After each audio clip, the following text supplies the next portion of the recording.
নমস্কাৰ সকলোকে স্বাগতম জনাইছোঁ মই ইউটিউব চেনেল টাইমছ অসম নিউজলৈ। আজি ভিডিঅ'টো আমাৰ অংগনবাড়ী কৰ্মী সহায়িকা বাইদেউসকলৰ বাবে, যেহেতু আপোনালোকে জানে যে কাইলৈ মই এটা বেয়া খবৰ লৈ আহিছিলোঁ আপোনালোকৰ বাবে যে কেন্দ্ৰীয় বাজেটত অংগনবাড়ী কৰ্মী সহায়িকাৰ কোনো কথা স্পষ্ট নাই।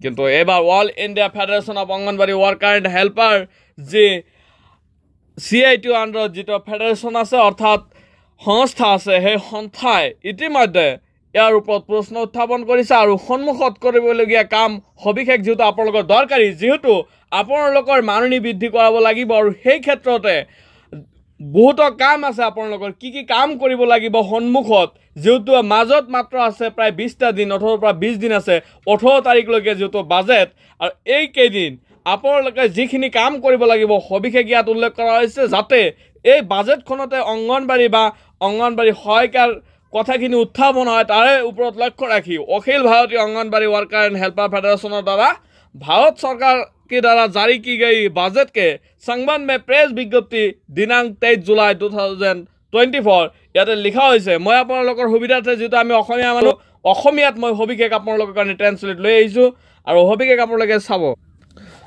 সো সেইবাবে মই অসমীয়াতে এইখিনি বস্তু লৈ আহিছোঁ আৰু ভাৰত চৰকাৰে প্ৰকাশ কৰা বাজেটৰ সন্দৰ্ভত all India anganwadi workers and helpers ফেডাৰেশ্যনৰ 2023 জুলাই অৰ্থাৎ 2024 তাৰিখে যি বাজেট প্ৰস্তুত হ'ল তাৰে ওপৰত প্ৰেছ বিজ্ঞপ্তি। কেন্দ্ৰীয় চৰকাৰে আৰ্থিক আবণ্টন দিয়া নাই।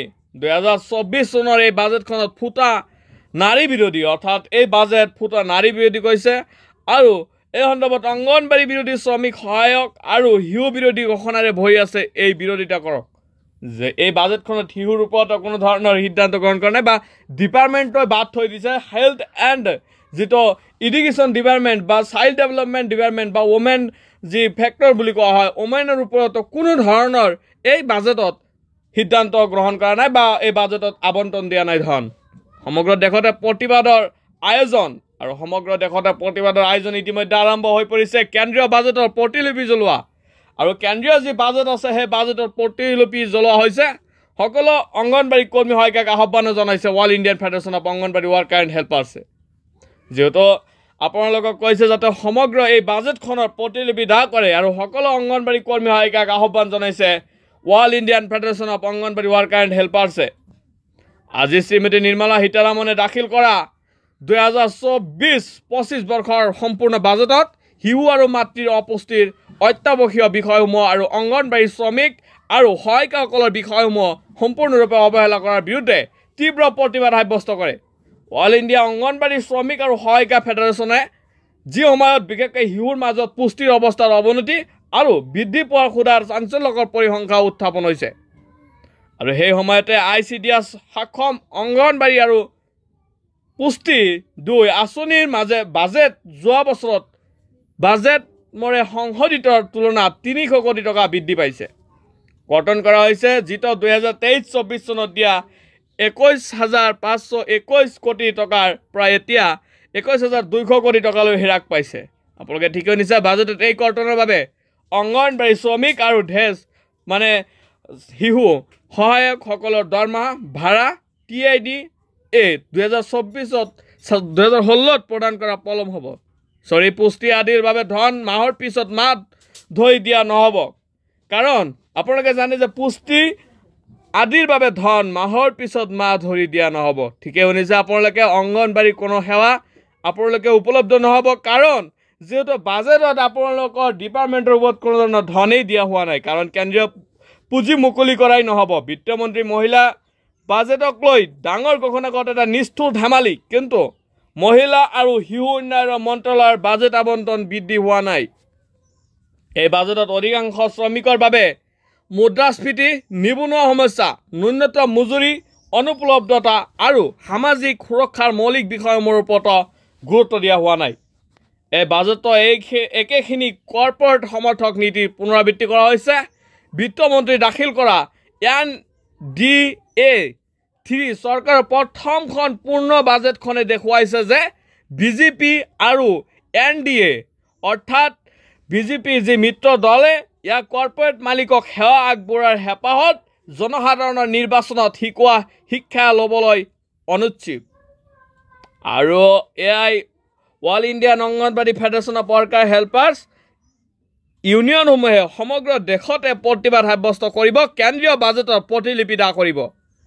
আৰু ষ্টাৰ মাৰ্ক দিয়া হৈছে অংগনবাড়ী কেন্দ্ৰত ন্যূনতম মজুৰি, অংগনবাড়ী কৰ্মী সহায়িকাৰ যি ন্যূনতম মজুৰি, পেঞ্চন, গ্ৰেচুইটিৰ পৰিমাণ আৰু মৌলিক সা সুবিধা যেনে উন্নত পুষ্টি, প্ৰাক বিদ্যালয় আদিৰ সংগ্ৰাম তীব্ৰতা কৰি ট্ৰেড ইউনিয়ন আৰু কৃষক সংগঠনৰ যৌথ সংগ্ৰাম আগবঢ়াই নিবলৈ all Indian federation of anganwadi worker and হেল্পাৰ্ছৰ আহ্বান। আপোনালোকে ঠিকেই শুনিছে, ইচ্ছুককাৰী AR হিন্দু সাধাৰণ সম্পাদক all India federation of anganwadi কৰ্মী anganwadi workers and helpers federation যি আছে, আপোনালোকে জানে all Indian anganwadi workers and helpers যি এটা সন্থা আছে, ডাঙৰ সন্থা, ভাৰতৰ আটাইতকৈ ডাঙৰ সন্থা বুলি ক'ব লাগিব অংগনবাড়ী ক্ষেত্ৰত। আৰু সেই সন্থা ইতিমধ্যে স্পষ্ট কৰিছে যে আপোনালোকৰ 3টা কাম দিয়া হৈছে, আৰু সেই 3টা কাম হৈছে প্ৰথমতে আপোনালোকৰ কেন্দ্ৰীয় বাজেটৰ প্ৰতিলিপি দাহ কৰাৰ কথা কৈছে, আৰু কেইবাটাও সিদ্ধান্ত লৈছে। আপোনালোকে নিশ্চয় গমে পাইছে যে আন্দোলন কৰিব কৈছে, যিহেতু আপোনালোকৰ কেইবা মাহ জোৰা আপোনালোকৰ ধন বা আপোনালোকৰ মাননি আপোনালোকে নাপাব পাৰে, যিহেতু কেন্দ্ৰীয় বাজেটত কোনো ধৰণৰ চাইল্ড ডেভেলপমেণ্টৰ ওপৰত বা ওমেনৰ যি ডেভেলপমেণ্ট আছে, চাইল্ড এণ্ড ওমেন ডেভেলপমেণ্ট, তাৰ ওপৰত কোনো ধৰণৰ ধন মুকলি কৰা হোৱা নাই।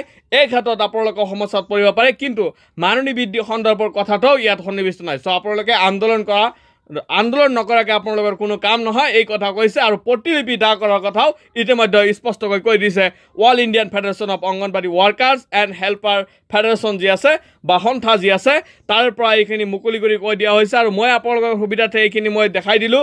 আৰু এইটো একেখন গ্ৰুপ বা একেখন ফেচবুক পেজত এইখন প্ৰকাশ পাইছে, যিহেতু আপোনালোকে জানে যে অল ইণ্ডিয়ান ফেডাৰেশ্যনৰ এটা সুকীয়া গ্ৰুপ আছে বা ফেচবুক পেজ আছে, তাতে এইখিনি তথ্য মই তাৰ পৰা লৈছোঁ। আৰু আপোনালোকে এই ভিডিঅ'টো যিমান পাৰে ইমান বেছি শ্বেয়াৰ কৰি দিব, কিয়নো মাজত মাত্ৰ আছে 20 দিন। 20 দিনতে আপোনালোকৰ মাননি বৃদ্ধি যদি আপোনালোকে কৰাব নোৱাৰে বা আপোনালোকৰ মাহেকৰ ধন আপোনালোকে মাহেকত নাপাবও পাৰে। চ' এনেকুৱা এটা অৱস্থাৰ সৃষ্টি হৈছে, যিহেতু এইটো পূৰ্ণাংগ বাজেট আছিল। পূৰ্ণাংগ বাজেটত এটা কথা স্পষ্টকৈ বাদ দি থ'লে নিৰ্মলা সীতাৰামন ডাঙৰীয়ানীয়ে, আৰু এই কথা স্পষ্টকৈ বাদ দিছে যে অংগনবাড়ী বা শ্ৰমিক নিবনুৱা সমস্যা, মূল্য বৃদ্ধি, এইখিনি বস্তু পূৰ্ণভাৱে বাদ দি থৈছে বুলি দাবী উত্থাপন কৰিছে অংগনবাড়ী কৰ্মী সহায়িকা সন্থাসমূহে। চ' আজি ভিডিঅ'ত দিবলগীয়া ইনফৰমেশ্যন বা আপডেট বেছি নাই, ইমানখিনিয়ে। আপোনালোকে ভিডিঅ'টো যিমান পাৰে ইমান বেছি শ্বেয়াৰ কৰি যাব।